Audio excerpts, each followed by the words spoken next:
Hello, and welcome to Sporking News Podcast. I am Scott. I am your host. Thank you for dropping in. This is going to be a review of Watchmen Season 1, Episode 3.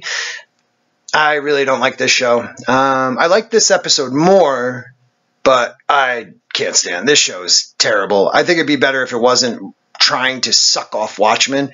I am not the biggest Watchmen fan. I've read the comics back in like the 90s when I was probably 14 or 15, real young, 8th grade, maybe freshman year of high school, early 90s, and definitely saw the movie a few times, but I didn't dive into it. I kind of think I might want to do a reread and maybe do some videos on that, on the actual Watchmen comics. So let me know if you would like to see videos on that down below. But first, I'd like to thank everyone. I hit 250 subscribers, which I didn't think I'd ever get to. And I did it in 2 months exactly. So that's all because of you guys sharing, liking, and telling people to subscribe. So I really appreciate that. But because of YouTube's algorithms, I am one of those channels that started out way too late, and their algorithm has changed. So it's not user-friendly to people like me who kind of complain about some movies, even though I do like to talk about movies I like. There's a young woman, is that wrong? There's a friend of mine, her name's Christie. She does content creating too, and she did a great video on the algorithm. Please check it out. If I can find it, I'll link it in the description below. It's a quick video, but it explains what the algorithm's looking for, and it's really not us. It's definitely going to help out the large corporations. So I need you guys, grassroots. Liking is huge, sharing is even bigger, and subscribing is the biggest. So please help me out. Send it to your friends. Tell your friends to watch this dumb, bald dude do videos that he doesn't edit yet. All right. So thank you. Really, from the bottom of my heart, thank you to all the larger channels and all the little channels out there that have been helping me. There's so many great people. I threw out a bunch of names this morning in a video, but you guys know who you are, so thank you. So Watchmen 2, space junk dropped on a girl, something like that. Starts out with a woman in a phone booth, like a blue phone booth, kind of like almost trying to rip off, I don't know, Doctor Who. I don't know. I don't watch anybody else's videos before I do this, so if I say something somebody else said, I'm sorry, but maybe we just all notice it. I don't like to be watch somebody's video and then go, oh yeah, I didn't think of that, and then put it into mine because I feel awkward taking other people's thoughts. I rather break it down myself and see if I can find things. But again, I'm not the biggest Watchmen fan. I read the comics when I was younger, but I was too young really to get it, I think, and I did like the movie. I watched it a couple times. So, starts out, phone booth. There's this thing called True Satellite, I believe, and this woman is, dials in a number and picks up the phone, and it's like, you can transmit to Dr. Manhattan on Mars. Please begin message. And she starts telling a joke about a bricklayer and his daughter, and, the bricklayer screws up what he was making, and he goes to smash it, but the girl says no and throws the lonely orphan brick up in the air. Oh, wait a minute, shit, I told the wrong, joke. So she starts telling a joke about 3 superheroes or 3 heroes going to heaven. And it's really about Night Owl, Adrian Veidt, and Dr. Manhattan. So you can tell she has some personal feelings about this. Let's just say that. So anyways, next scene we see her robbing a bank. And a vigilante comes in and, knocks down 2 of the guys and is like, puts his taser, I'm guessing, towards her. And you find out she's an FBI agent. Everybody in there is an FBI agent. So this vigilante goes to run because they are part of a vigilante task force for the FBI. And she shoots him in the back. Okay. And one scene later, they're like, how did you know his, suit was bulletproof? And you could tell she didn't. She was just going to kill some bitch. She's a little crazy. Great acting, though. Great acting. But they gave her. It's just the material kind of sucks, but she's a good actress. I forget her name off the top of my head. But we find out her name is Agent Blake. Okay, so that comes into reference Watchmen. Okay, this is 30 years after the movies and the books, so who could it be? But Agent Blake goes home. She takes a rat or a mouse out and puts it in a cage, and then she opens up this briefcase.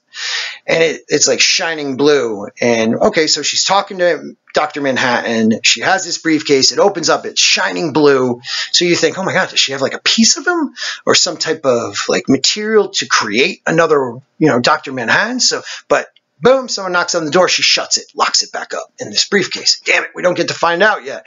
So it turns out it's Senator Kane. And he's like, can I come in? Great job to your country. So he comes in and he's like, may I peek? And he opens up the curtain where she put the mouse. And it turns out to be an owl. Oh, reference night owl.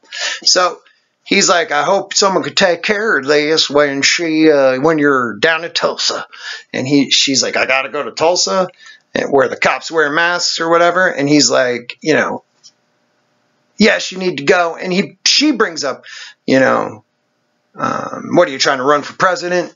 And something else. I'll get back to that part. But we find out that the act in Tulsa is called the DOPA Act, Defense something Police something, or DOPA, I believe. And what you find out is that it is only Tulsa, but other cities are thinking about putting it into trial runs because the crime has dropped so much. So he's like, well, and then she makes that president comment. And he goes, well, a president can get your owl out of cage. Night owl. And behind her, there's an Andy Warhol picture of Night Owl, Dr. Manhattan, Adrian Vant, and who could that be? Silk Spectra Dose? I don't know. Blake. Kind of sounds like someone we might remember. I don't know. Comedian's daughter? I don't know. Okay. So, then we jump to... I got notes. Then we jump to, she tells no, Senator Kane. She goes into the anti-task force meeting where there's a bunch of people in there and they're showing a slideshow, and the kid showing a slideshow seems smart but dorky, and the guy gets mad because in this slideshow about the 7th Calvary, he puts up a portion of the Rorschach diaries. So it is a book that got out, his diaries. And in it, it says October 13th, 1985. The first visit of the evening, fruitless, nobody knew anything, feel slightly depressed. This city is dying of rabies, is the best I can do to wipe random flecks of foam from its lips. Never despair, never surrender. I leave the human cockroaches to discuss their heroin and child pornography. I have business elsewhere with a better class of person. So that was October 13th. Now this is October 13th again, 1985. 8:30 p.m. Meeting with Vant. Left bad taste in mouth. He is a pampered and decadent, betraying even his own shallow liberal affections. Possibly homosexual, ? So, the 7 Calvary have this book, and it's almost like their manifesto, or they took from the Rorschach diaries all Rorschach's flaws. I mean, he had a really messed up relationship with his mom. She was a woman of the night that caused him to have and he would watch her do stuff with Johns. So it caused him to have some major issues about sex. He didn't like sex at all, any form of sex. He had a warped sense of right and wrong, I believe. It was very black and white, but yet there were times in the comics where he didn't follow that. And we could point that out, but I want to get this done, and it's, not too long of a video because I don't think you people want to listen to me that long. So, the agent says, you're going down, we'll all be wheels up. And she's like, no, I'm only going to take one person or by myself. And the head guy goes, no, you got to take someone with you at least. So she takes the dorky guy doing the slideshow. Turns out he is a PhD historian that wrote his thesis on, these 1980s and before vigilantes, her being one of them. So she's like, what are you, a fanboy? You want my autograph? And he's like, don't treat me like that. I actually like that part. Stop being a, bitch. So, now we're at she goes and they're waiting at I hope I don't skip any parts, but they're waiting at, in the car. Oh no, we go to Adrian. That's right. Adrian Vant. I believe is this part. He is he's testing like his clones, and like he's building this suit that looks like a old school diving suit, and he has a rope on the person. He's like, you know, testing them, but the person freezes to death. So I mean, like, breaks apart when he kicks it because he's so angry that he froze. But I believe he's trying to get them through, like, see if they can survive through a portal or to the other side. I don't know exactly where they're going. I mean, he has created portals before. He dropped the squid on New York. I mean, you know, so we don't know where that's going quite yet. But he goes then to hunt a buffalo.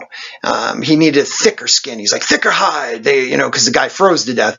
And he shoots it. And when he's walking up, someone shoots him at his feet. And he looks up, and it's a dude in a mask. And he calls him the game warden. Now, personally, I think it's one of his clones. And this is just a game he plays because he needs an adversary. He needs, like, you know, someone to fight, someone to be against, because he's a psycho, this guy. Prior to that, on the plane, the junior agent does bring up Vent, and supposedly he's dead. But he heard that, you know, he had plastic surgery and he went down South America. Maybe he did. I mean, it doesn't look like South, but I don't know what South America looks like, so it could be. It just looks more European to me. But anyways, he starts having one, you know, he walks in, and this was kind of funny. They had that cake again. He's a jolly good fellow, he's a jolly good fellow. And he slams it out of their hands and breaks it. That was kind of funny. But then he types a letter, receives a letter from this game warden saying, you know, when I took you in, we had rules, don't break them. So he writes a letter back. I would never do that, blah, blah, blah. I'm not doing anything nefarious. And then he signs it, Adrian Vent. Now, prior to this, I guess I didn't realize he never said his name. He was only the master, but I think we all knew who he was, but this was like a big reveal, I guess. All right, so let's go back to the funeral. So, or no, actually, shoot. They go to where that pod is and mirror face guy is. The FBI, Blake, she goes in there, and they're roughing, you know, Pirate Jenny and the Red Brigader, or Red whatever he is, are roughing up a guy who's definitely looks 7th Calvary, and she's like, you know, I think that was in the commercials. Are you Silver Liberty's that phone? And he's like, yeah, and she's like, I don't give a crap. So she goes in, meets with Mirrorball, knows his name, knows everything. Like, she just knows too much. Like, I guess it's FBI, but she knows everything after, like, not even a day of researching these people. Like, she knew his name. She knew Sister Knight. She knew all, like, he didn't get the confession in the pod, but got, you know, Sister Knight got the confession probably beating the crap out of a guy. So he gives up Sister Knight that, you know, she actually is Angela. And next we go to a funeral. Now it's the funeral. There's police presence everywhere. Even the FBI, they want their guns. Remember that. Police presence everywhere. So they're at the funeral. Angela and her meet. Okay, and Agent Blake really steals this whole... It's about her, this episode, I guess. But she steals it. You know, pretty much blatantly tells Angela, I know you're not retired, you're a cop, but, you know, not blatantly, you know, kind of toys with her, gives her card, we'll have coffee. So Angela gets up, starts telling her the, whatever you call that, eulogy, and you see a little Rorschach dude crawling through a hole in the ground, right? And then he comes up in a mausoleum, a huge hole, you know, concrete everywhere, and he comes up and he has a freaking, you know, dead man fucking bomb on his chest. And he comes out and he's like, I want you, Senator. You are a race traitor. So the senator's like, I will go with you. I will not disrespect. No people will get harmed. And he's like, if I die, this trigger will go off and it's to my heart. And everybody's like, oh shit, you know, the senator's going to die. And what happens? Blake, boom, blows the dude's brains out. He falls. It starts going off. What does Angela do? First thing she can think of, drag the body, throws it into the hole in the ground, dumps the casket of her, you know, the captain on him, Judd, and boom, he's everywhere. Blew him to all the smithereens. So that was kind of funny. So after that, there is a part, and I don't know exactly where it was. They went to the crime scene where he was hung, the FBI agents, and lo and behold, she sees wheel marks. Crazy, right? Crazy. And then asked also in the mirror ball guy, why didn't they do a talk screen? Well, because he was coked out of his freaking mind. But crazy, right? Why wouldn't they do that? But how did she find, these, she actually says it. Oh, it's someone personal. You overlooked something. They were so obvious. Stupid. So I might be skipping some parts, but who cares? This show sucked. We get to now, Angela is meeting with, the senator speaks, blah, blah, blah, police presence. They're great. So now that Agent Blake, Lori Blake, Silk Spectre 2, goes and meets, goes to that mausoleum, and out comes Angela with the owl eyes. So she's like, how far did it go? And Angela's like 300 meters or 300 yards, which is about the same. And in my head, I'm like, boom, you just had your captain murdered, or chief murdered. They killed everybody 3 years prior, and you don't have a presence so far around that thing that they were able to dig a hole from 300 yards away.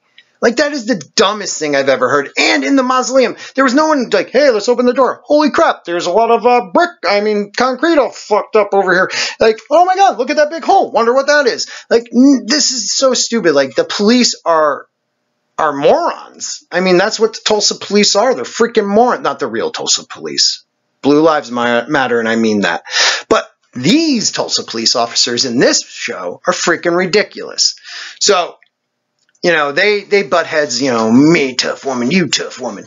And that ends. I mean, she brings up I was at the chief's house, and you know what I found? A hidden closet, or a hidden thing, a compartment in his closet. Now, last episode, I don't know if I brought it up in the thing, but they found a KKK outfit with a badge on it. And after I did my video, my morning one, I brought this up, but in my actual review, I didn't bring this up, but a lot of people were saying, that's his dirty secret. But I believe that was his father's. He has a picture, black and white, in his closet with a little boy and an older police officer, black and white, probably him and his dad. And his dad was probably a racist prick, but he keeps it to remind himself what he's doing, and what not to be. That's what I thought. But anyways, so she says, you were the only one up there, and I didn't think you would faint. And, she doesn't tell her what she found. She's not scared, because they're both tough women. So, what's after that? Jeez, I can't believe I've gone this long on this. Holy crap, it's almost 20 minutes. The best part of the whole movie, or whole show. So she goes back to the hotel room, and you get that briefcase. And we're like, oh, now we're going to see. And the briefcase opens, and you see that blue light again. And it's like, oh, shit. You're like, can she become Dr. Manhattan? And all of a sudden, it's a humongous, huge, and come on, people, huge, blue dildo. Like, are you kidding me? Like, that's why I think I laughed. So this is the dumbest show ever. Like, she is getting off on a big blue dildo, even though, Night Owl's probably still alive. I don't know if he's dead, but wasn't that her boyfriend after Manhattan? Like, why is she so fixated on Manhattan? I'm kind of confused on that one. And the way the senator made it sound is Night Owl's in prison. Like, he could pardon him. So, like, I guess she's really hung up on John. So then she decides, I guess she's been getting off on that too much. She bangs the junior dude. Yes, and that ends that. And then now she's done with her joke, and it turns out that all the heroes go to hell. It was Dr. Manhattan, again, Vant, Adrian, and Night Owl. But the little girl throws up a brick and kills God. He goes to hell. So she was probably the little girl in that. I don't know. But she comes out, and she's like, you probably don't even listen, and hangs up, and it gets sent. And then all of a sudden, out of nowhere, a car drops right in front of her, and she looks up, and like Mars is glowing, and she like, oh my God, it's you, Dr. Manhattan. Stupid ass show, but I will keep reviewing it because I love you people. All right, so let me know what you thought of it below. If you actually watched it, if you want me to keep doing these, I'm thinking about doing that Dark Material too. So let me know if you would want reviews on that, or tell me any type of reviews you guys want. Okay. This is Scott for Sport King News Podcast. One thing I did want to touch on, kind of kind of important. I've gotten a couple comments on my past ones saying about the racism aspect of this, and as a white guy, I probably don't really have a right to talk about it. I just feel like it's over the top, but I've gotten some really intelligent, well-spoken comments about it, so I thank you guys who have said something.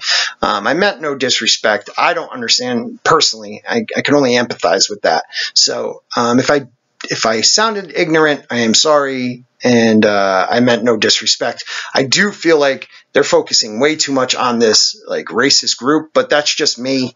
I do want to see how they warp the Rorschach Diaries to fit this, but I do apologize to you personally, but I do feel like the show does too much. Okay, it's the whole focus of the show when it could be something much, much more, and I hope it becomes something much, much more. I hope this is just like a red herring that we kind of think it's going to be something, but it's really not the most important part of this series, which if you want me to keep watching, I will. Again, thank you guys. Thank you for commenting, liking, sharing, and subscribing. Let's get to 500. This is Sporky News Podcast. My name is Scott, and if they're calling you names, they've already lost the war. Have a great night.